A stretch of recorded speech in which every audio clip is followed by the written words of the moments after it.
حضرت عبداللہ بن مسعود فرماتے ہیں کہ ہم سب لوگ جوان تھے اور اللہ کے رسول صلی اللہ علیہ وسلم کی خدمت میں حاضر رہتے تھے، تو آپ علیہ السلام نے ہمیں خطاب کرتے ہوئے فرمایا، جوانوں سے خطاب ہوا کیونکہ جوانوں کا بوڑھوں کی بنسبت اس فتنے میں پڑنے کا زیادہ امکان ہوتا ہے، گناہ میں پڑنے کا زیادہ امکان ہے، جذبات زیادہ ہے، طاقت ہے اور بہت سارے مسائل ہیں۔ اللہ کے رسول نے خاص طور پر نوجوانوں کو مخاطب کیا، یا معشر الشباب، اے نوجوانوں کی جماعت، اے نوجوان لوگوں، من استطاع منکم الباءۃ فلیتزوج، جو تم میں سے نکاح کی استطاعت رکھتا ہے اس کو چاہیے کہ وہ لازماً نکاح کر، وہ شادی کر لے۔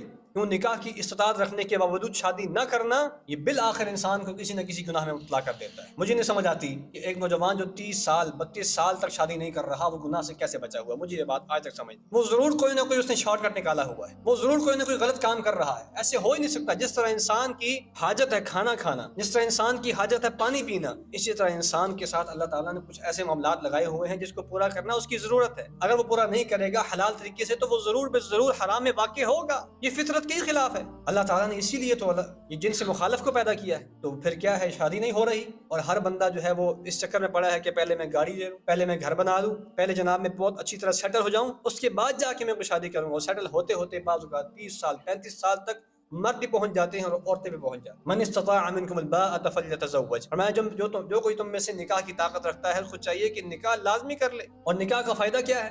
جو نکاح کرے گا فرمایا کہ 2 فائدے ہوں گے، ایک تو یہ کہ اس کی شرمگاہ محفوظ ہو جائے گی، غلط جگہ پہ استعمال نہیں ہو، اور اس کی جو نگاہ ہے وہ جھک جائے گی۔ نگاہوں پر شادی بہت بڑا گہرا اثر ڈالتی ہے، یہ واقعی حقیقت ہے۔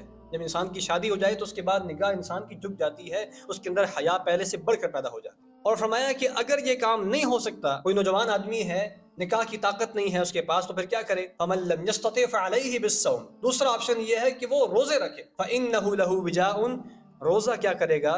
روزہ اس کے لیے گناہ کے راستے میں ڈھال بن جائے گا۔ روزہ انسان کی جو خواہش ہے اس کو مار دیتا ہے، روزہ انسان کو جو ہے وہ تھوڑا بہت کمزور کر دیتا ہے، جس کی وجہ سے انسان کے اندر کوئی ایسے پھر جذبات پیدا نہیں ہوتے۔ تو روزہ رکھیں۔ اب روزہ بھی نہیں رکھ رہے، کھانے بھی اتنے خطرناک کھا رہے ہیں، مرغن غذائیں ہیں اور اس طرح کی عجیب و غریب غذائیں کھا رہے ہیں، اور پھر آگے کوئی اس کا آپشن نہیں ہے۔ تو سامعین محترم، یہ بات ذہن میں رہے کہ نکاح جو ہے اس کو معاشرے میں لازم کرنا ہے، معاشرے میں اس کو عام کرنا ہے۔